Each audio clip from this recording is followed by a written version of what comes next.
Good morning students. आज की class का टॉपिक है स्कोप ऑफ इकोनॉमिक्स यानी अर्थशास्त्र का क्षेत्र। तो अर्थशास्त्र के क्षेत्र के अंतर्गत यानी कि इसका दायरा कहाँ कहाँ तक है, क्या क्या इसमें आता है, किस किस चीज़ का अध्ययन किया जाता है, किस किस विषय का अध्ययन किया जाता है, वो सब इसमें आता है कि इसका क्षेत्र कहाँ तक है। तो मिला के बात ये है कि इसमें किस किस का अध्ययन किया जाता है। तो अर्थशास्त्र के निम्न क्षेत्र है उपभोग, पहला है उपभोग का क्षेत्र। उपभोग के क्षेत्र में क्या आ जाते हैं, समस्त उपभोक्ता आ जाते हैं और जितने भी संसार में जितने भी प्राणी हैं, मतलब मनुष्य की क्रियाओं की बात कर रहे हैं, वैसे जितने भी मनुष्य हैं वो सभी किसी न किसी रूप में किसी न किसी चीज़ का उपभोग करते ही हैं। तो अर्थशास्त्र में सबसे पहले क्या आता है, उपभोग। तो उपभोग के अंतर्गत आता है कि प्रोफेसर मेयर्स कहते हैं कि स्वतंत्र मानव समाज यानी सभी मनुष्य अपनी आवश्यकताओं की पूर्ति के लिए वस्तुओं तथा सेवाओं का उपभोग करते हैं, जिन्हें क्या कहते हैं, जिन्हें उपभोक्ता कहते हैं। और किसी भी वस्तु का अंतिम प्रयोग ही क्या कहलाता है, उपभोग। अब ये देखो, मैंने इसमें एक लाइन बोली कि किसी भी वस्तु का अंतिम प्रयोग ही उपभोग कहलाता है। यानी कि अगर आप मार्केट से कोई वस्तु खरीद रहे हो, मार्केट से कोई वस्तु आपने खरीदी, तो आप उस समय क्या हो, उपभोक्ता नहीं हो। उस समय आप क्या हो, क्रेता। यानी कि पहली बार आपके हाथ में वो वस्तु पड़ी, लेकिन आप उपभोक्ता कब हो, जब इस वस्तु का खरीदी गई वस्तु का आप उपभोग करो, यानी कि उसका उपयोग करो। तो जो अंतिम रूप से उसका उपयोग करता है वही उपभोक्ता कहलाता है।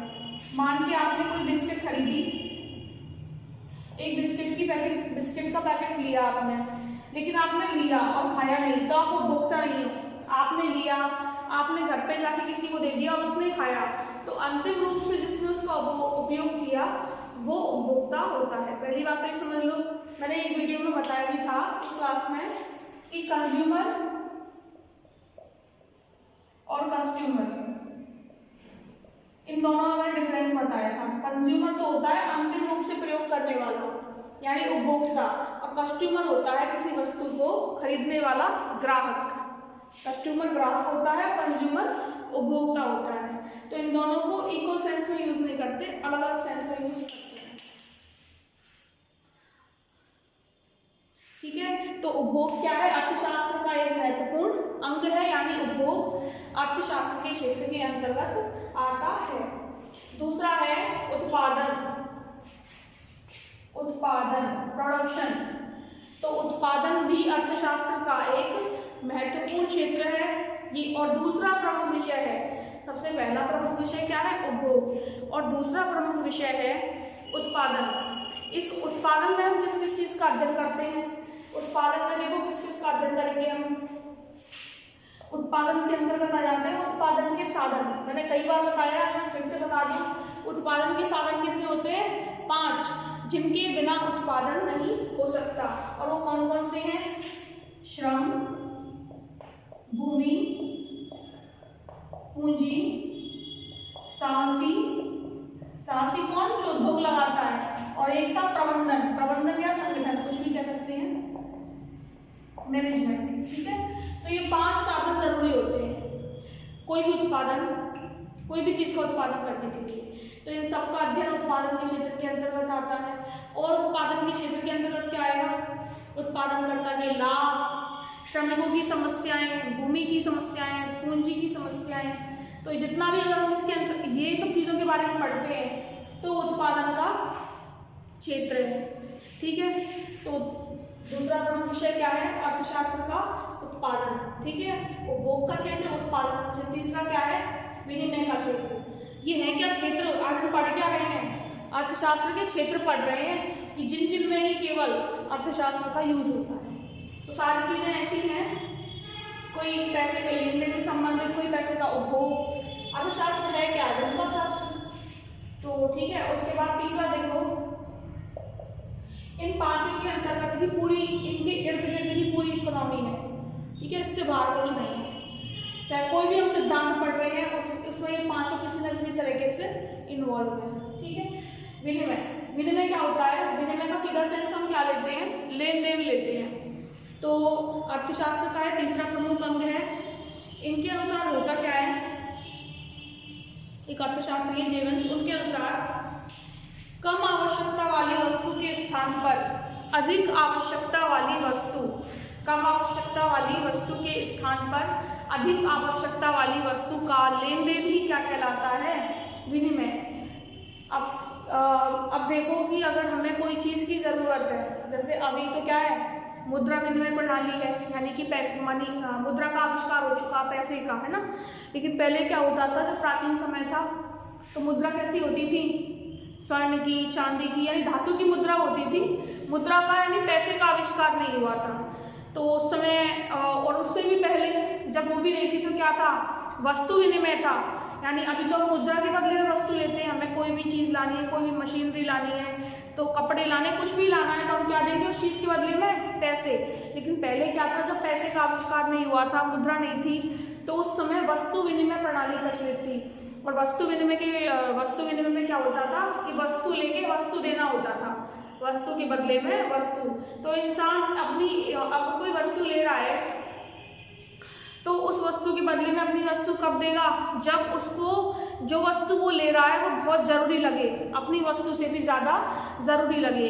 तो कहने का अभिप्राय यही है कि कम आवश्यकता वाली वस्तु के स्थान पर अधिक आवश्यकता वाली वस्तु के आदान प्रदान को ही विनिमय कहते हैं।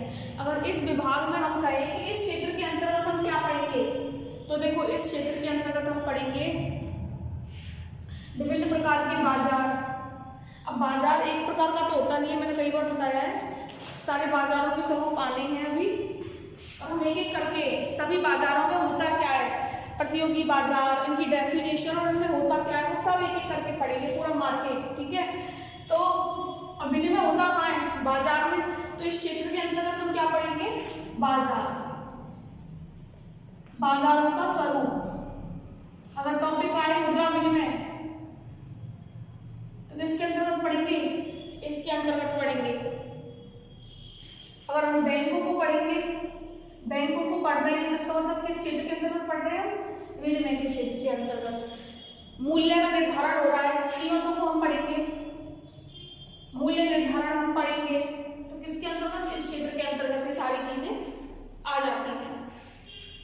अभी तो मैंने काफी बार बताया, मैंने स्टार्टिंग की क्लास क्या है, एक परिचय है इकोनॉमिक्स का, इसके बाद एक क्लास और उसके बाद फिर आपके टॉपिक स्टार्ट हो जाएंगे।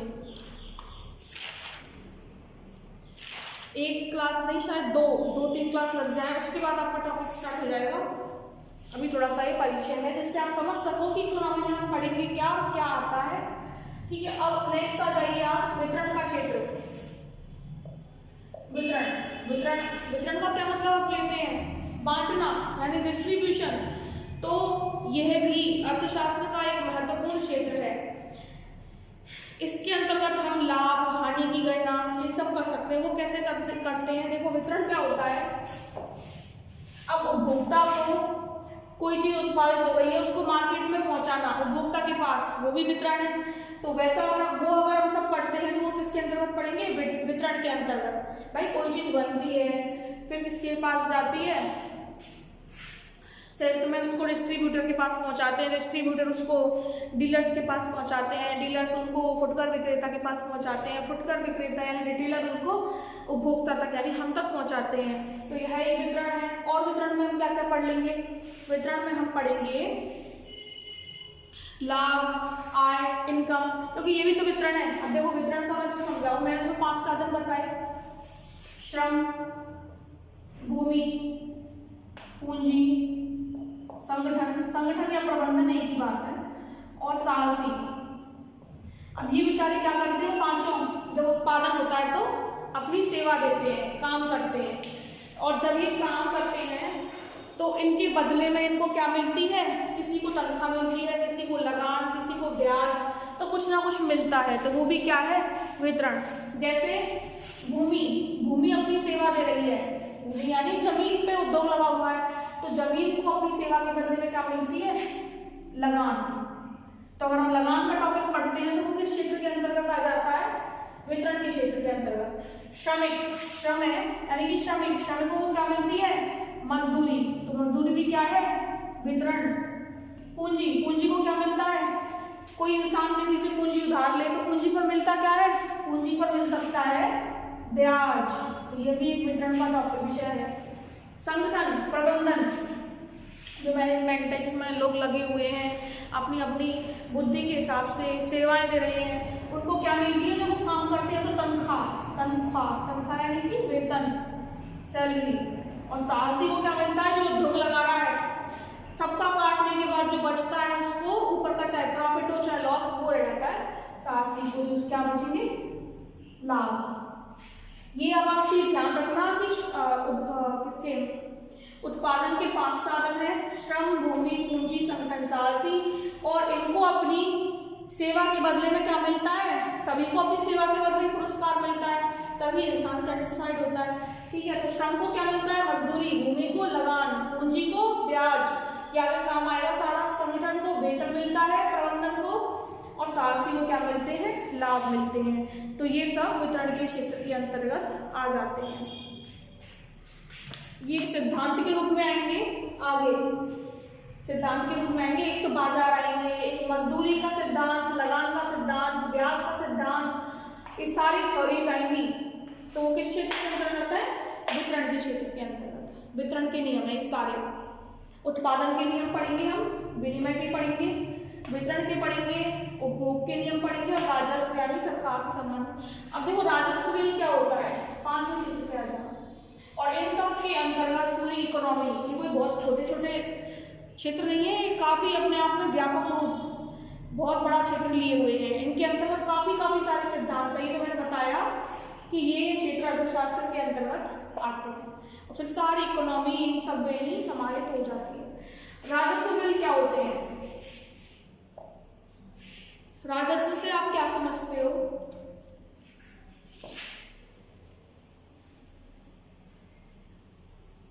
देखो, अभी हमारा देश लोकतांत्रिक है ना, गणतंत्र है, मतलब डेमोक्रेटिक गवर्नमेंट है अभी, मतलब डेमोक्रेटिक है।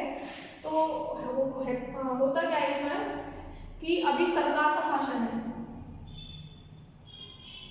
लेकिन सरकार तो क्या है? सरकार तो क्या है? प्रतिनिधि किसके?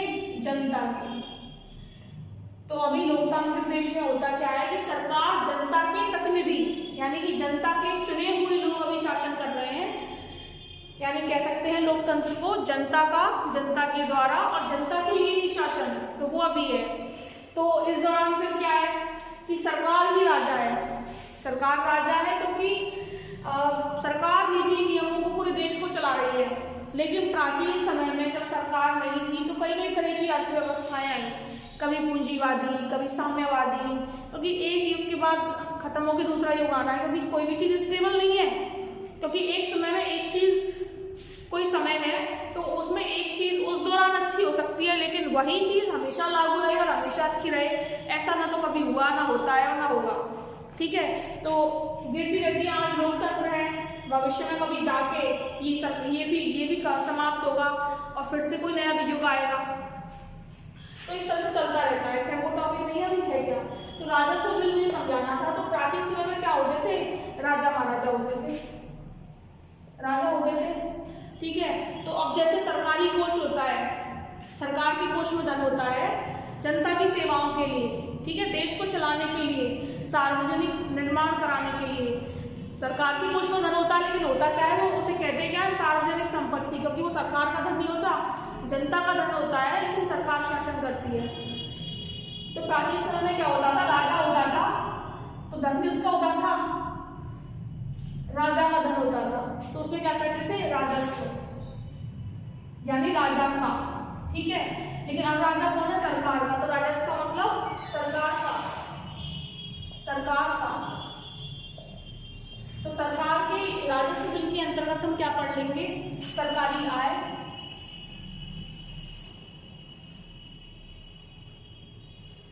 सरकारी व्यय और सरकारी ऋण,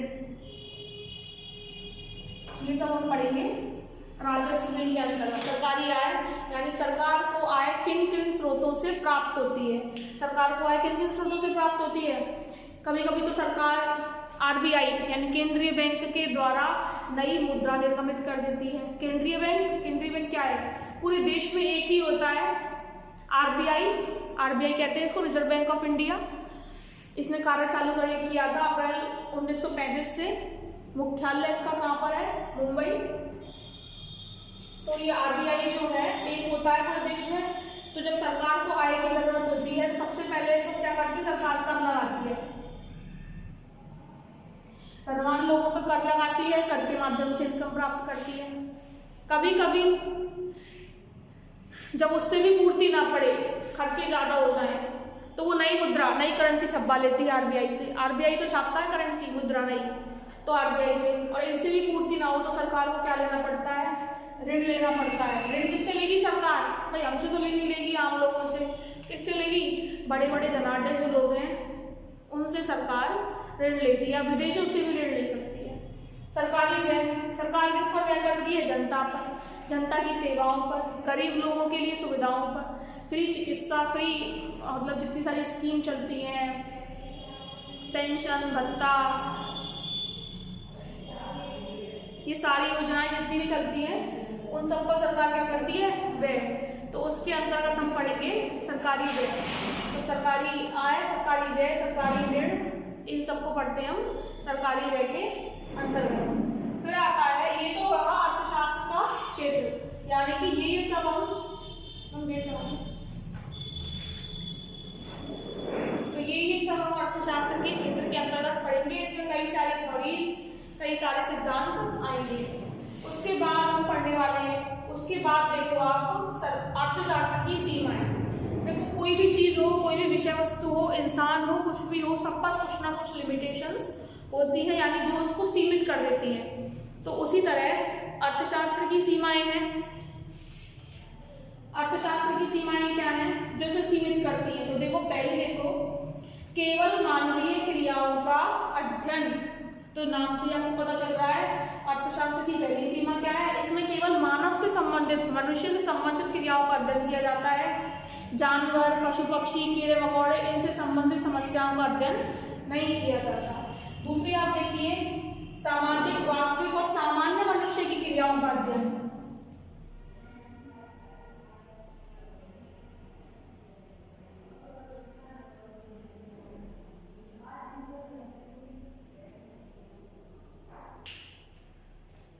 तो अर्थशास्त्र के अंतर्गत सामाजिक, जो समाज में रहे, वास्तविक जैसे अपन लोग वास्तविक मनुष्य हैं, और सामान्य मनुष्य की, आम लोगों की क्रियाओं का अध्ययन किया जाता है। कोई मतलब इसके अंतर्गत एक नॉर्मल इंसान जो होता है उसकी क्रियाओं का अध्ययन किया जाता है। ऐसे नहीं किया जाता कि कोई काल्पनिक मनुष्य, काल्पनिक मतलब जो केवल कल्पनाओं में हम सोच सकते हैं, ऐसा कुछ है नहीं, ठीक है। तो काल्पनिक और असामान्य मनुष्य की, जो मनुष्य की श्रेणी में नहीं है, उनकी क्रियाओं का अध्ययन नहीं किया जाता। तो इसकी सीमा है। उसके बाद आर्थिक क्रियाओं का अध्ययन। अर्थशास्त्र में केवल आर्थिक क्रियाओं का अध्ययन होता है। आर्थिक मतलब धन से संबंधित, अर्थ से संबंधित, उपभोग, विनिमय, वितरण, इनसे संबंधित क्रियाओं का अध्ययन होता है। सामाजिक यानी समाज से संबंधित, राजनीतिक, इन सब का अध्ययन अर्थशास्त्र में नहीं होता, ठीक है। तो आप नाम से समझ सकते हो अर्थशास्त्र, अर्थ क्या? धन का शास्त्र, अर्थशास्त्र। और ये तो क्या है, इसकी सीमा कह लो, ये विशेषता कह लो। अर्थशास्त्र, कला और विज्ञान दोनों है, जो मैंने एक वीडियो में आपको स्पष्ट कर दिया था। क्योंकि अर्थशास्त्र के नियम निश्चित होते हैं, व्यवहारिक होते हैं, यह विज्ञान के नियम की तरह अत्यधिक स्पष्ट निश्चित नहीं होते, लेकिन सामाजिक, अन्य सामाजिक विज्ञानों की तुलना में, जैसे पॉलिटिकल मतलब राजनीतिक, समाजशास्त्र, इन सब विज्ञानों की तुलना में अधिक निश्चित होती हैं, क्योंकि यह गणितीय पहलू, साइंटिफिक पहलू, इन सबको लेकर चलती है। तो अर्थशास्त्र के जो नियम होते हैं अन्य सामाजिक विज्ञानों की तरह की तुलना में अधिक निश्चित होते हैं। विज्ञान की तरह तो नहीं होते एकदम निश्चित, हालांकि विज्ञान है ये अर्थशास्त्र, कला भी है, लेकिन एकदम विज्ञान तो आप भी जानते हो नहीं कह सकते। तो ये सारी इसकी सीमाएं, ये विशेषता, और ये इसका सारा क्षेत्र है जिसके अंतर्गत सारी इकोनॉमी आती है। आई होप आज की क्लास आपको समझ आ गई होगी, क्योंकि कुछ ऐसा था नहीं इसमें। आगे ठीक है, आप पढ़ना।